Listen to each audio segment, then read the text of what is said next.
Alors, le Repair Café, c'est quelque chose qui est né dans les Pays-Bas, plutôt du coup vraiment dans les cafés en fait au départ. Voilà. Donc, nous on n'a pas de café mais on a l'esprit. Des personnes qui ont des objets en panne ou cassés peuvent venir se faire aider à réparer. Donc il y a des bénévoles qui sont là et qui gracieusement vont les aider à réparer. C'est tous les troisièmes mardis de chaque mois à Lille. Il y a une quinzaine de bénévoles et à peu près tous les mois, il y a 30, 40 personnes qui viennent pour faire réparer leur objet. Et ça l'a fait comme ça d'un seul coup? On existe depuis novembre 2014 et depuis l'année dernière, on a été tellement débordés par notre succès que voilà, on a mis des inscriptions en place. Donc il faut réserver avant de venir. C'est Paul.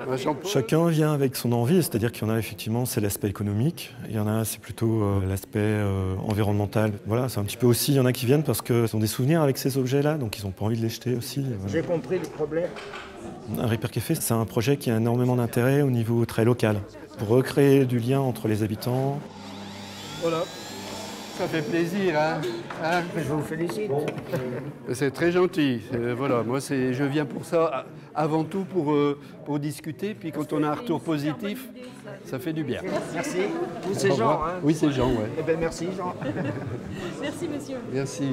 Mon grand-père construisait des postes de télévision. Et donc j'ai toujours été bricoleur. Et je me suis dit, tiens, je vais y aller, je vais voir si je sais bricoler un peu, si je peux aider les gens. Le fait de pouvoir réparer, d'y arriver, c'est une espèce de challenge que je me donne aussi. Et après, pour sympathiser avec les gens, c'est vraiment super, quoi. Et sourire. Bonjour. Alors, étiez-vous inscrit? Oui. Vous êtes déjà venu ou pas du tout? Non, c'est la première Non. fois. Alors, donc l'idée, donc là, c'est que des réparateurs bénévoles. Hein. Ouais.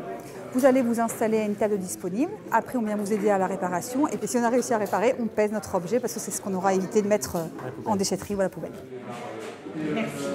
C'est un indicateur de réussite pour nous.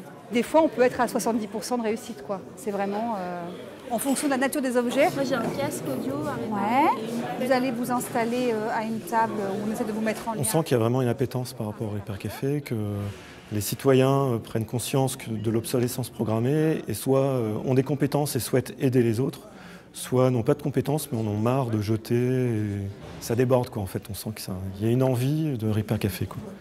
Et là, dans les derniers mois, il y en a énormément qui se sont ouverts dans la région. Ok, appuyez. Donc là, ça. L'interrupteur est testé, il fonctionne. Donc on va chercher autre chose. C'est plutôt ludique.